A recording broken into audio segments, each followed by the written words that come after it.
ఈ నెల 12వ తేదీ నుండి స్థానిక సాగి రామకృష్ణరాజు ఇంజనీరింగ్ కళాశాలలో ఏపీ ఈఈపీ సెట్ ప్రవేశ పరీక్షలు ప్రారంభం కానున్నాయని కళాశాల director doctor M Jagapathiraju, principal doctor KV Muralikrishnaraju చెప్పారు. ఈ నెల 20వ తేదీ వరకు జరిగే పరీక్షలకు విద్యార్థులతో పాటు వచ్చే వారి తల్లిదండ్రులకు కళాశాల ప్రాంగణంలో ఐటీ సెమినార్ హాల్లో ప్రత్యేక వసతి సౌకర్యం కల్పిస్తున్నట్టు చెప్పారు.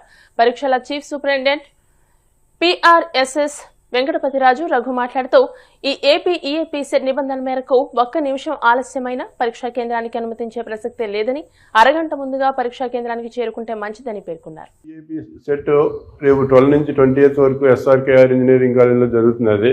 సో దీంట్లో ఇంకా అడ్వాంటేజ్ ఏంటంటే, ఇంకా గొప్పతనం ఏంటంటే, ప్రైవేట్ ఇంజనీరింగ్ కాలేజెస్ అందరిలోనే ఒక ప్రిన్సిపల్ని ఈ కమిటీలో అపాయింట్ చేస్తారు. సో ఆ కమిటీలో మా ప్రిన్సిపల్ గారు దాంట్లో మెంబర్ అవటం కూడా ఎస్ఆర్కేఆర్ ఇంజనీరింగ్ కాలేజీకి ఉన్న గౌరవము. సో ఎస్ఆర్కేఆర్ ఇంజనీరింగ్ కాలేజీలో ఓన్లీ ఇయే కాకుండా అన్ని ఒక ఓన్లీ అకాడమిక్సే కాకుండా అన్ని విషయాల్లోనే ముందుంటుందని చెప్పడానికి ఇది కూడా ఒక నిదర్శనము. సో రేపు ఎవరైతే అటెండ్ అవుతున్నారో, రేపు నుంచి 12th నుంచి 20th వరకు ఎవరైతే అటెండ్ అవుతున్నారో వాళ్ళందరూ కూడా ఈ ఫెసిలిటీస్ని జాగ్రత్తగా ఉపయోగించుకొని కరెక్ట్ టైంకి రావాలి. ఎందుకంటే ఆ టైం కనుక మిస్ అయితే ఎగ్జామినేషన్ కూడా క్యాన్సిల్ అయిపోతుంది.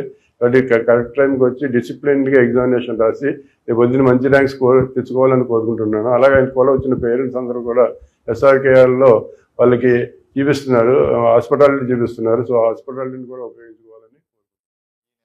12వ తారీఖు నుంచి 20వ తారీఖు దాకా మా కాలేజీలో ఏపీ ఎఫ్సెట్ ఎగ్జామినేషన్ జరుగుతోందండి. ఇది ఇంజనీరింగ్ అండ్ అగ్రికల్చర్ కోర్సెస్లో జాయిన్ అయ్యే స్టూడెంట్స్ అందరూ రాయాల్సిన ఎగ్జామినేషను.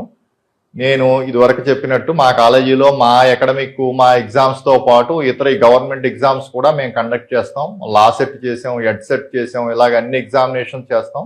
అలా ఎఫ్ సెట్ అయితే ఇంకా మా ఇంజనీరింగ్ చదివే వాళ్ళు అందరూ రాయాలి కాబట్టి ఇది మేము ప్రతిష్టాత్మకంగా తీసుకుని అన్ని ఏర్పాట్లు చేసాం. 12వ తారీఖు నుంచి 20వ తారీఖు వరకు వచ్చిన పేరెంట్స్కి, అకాంపనీ చేసే వాళ్ళందరికీ కూడా వాళ్ళు ఈ ఎండలో బయట ఇబ్బంది కాబట్టి మేము వాళ్ళకి కూర్చునే ఏర్పాట్లు, డ్రింకింగ్ వాటర్, అదర్ ఫెసిలిటీస్ కూడా మేము ప్రొవైడ్ చేయడం జరిగింది. పిల్లలందరూ కూడా ముందుగా 1 గంట ముందుగా చేరుకోవాలండి. దీనికి ఏంటంటే 1 నిమిషం లేట్ అయినా అలౌ చేయరు కాబట్టి ముందుగా 1 గంట ముందుగా ఇక్కడికి చేరుకుని అందరూ కూడా పరీక్ష బాగా రాసి ముందుకెళ్తారని ఆశిస్తున్నాను.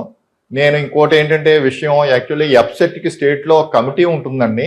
ఆ కమిటీలోని ఒక ప్రైవేట్ ఇంజనీరింగ్ కాలేజీ ప్రిన్సిపాల్ని మెంబర్ కింద వేస్తారు. ఈ సంవత్సరం నేనైతే దాంట్లో మెంబర్నండి ఎఫ్సెట్ కమిటీలో. యాప్షే చైర్మన్ గారు ఉంటారు, జేఎన్టీయూ వీసీ గారు అందరూ ఉంటారు, కమిషనర్ ఆఫ్ టెక్నికల్ ఎడ్యుకేషన్ అన్న దాంట్లో కమిటీలో నేను ఈ సంవత్సరం అయితే మెంబర్నండి from principal of SRKR engineering. 12వ తారీఖు నుంచి 20వ తారీఖు దాకా ఆంధ్రప్రదేశ్ ప్రభుత్వం ప్రతిష్టాత్మకంగా నిర్వహించే ఇంజనీరింగ్ మరియు అగ్రికల్చర్ పరీక్షను ఎస్ఆర్కేఆర్ కాలేజీ నిర్వహిస్తుంది. యాప్షీ మరియు టీసీఎస్ ఐకాన్ వారి కొలాబరేషన్తో ఎస్ఆర్కేఆర్ ఇంజనీరింగ్ కాలేజీలో రోజుకి 300 మంది, అనగా పొద్దున్న 150 మంది, సాయంత్రం మధ్యాహ్నం పూట 150 మంది 2 షిఫ్ట్లో నిర్వహించడం అనేది జరుగుతుంది. అందుకు గాను ఇందులో టైమింగ్స్ ఎలా ఉంటాయంటే 9 కాడి నుంచి 12 దాకా ఒక షిఫ్ట్, 2 నుంచి 5 దాకా ఒక షిఫ్ట్. అందుకు పిల్లలందరికీ కూడా చెప్పదలుచుకున్నది ఏంటంటే ఒక అరగంట ముందే సెంటర్కి దగ్గర రండి. ఎందుకంటే కంపల్సరీగా 9 కల్లా రిజిస్ట్రేషన్ ఫెసిలిటీ అనేది క్లోజ్ చేస్తారు. అందుకని ఒక అరగంట ముందు ఉండండి అనేది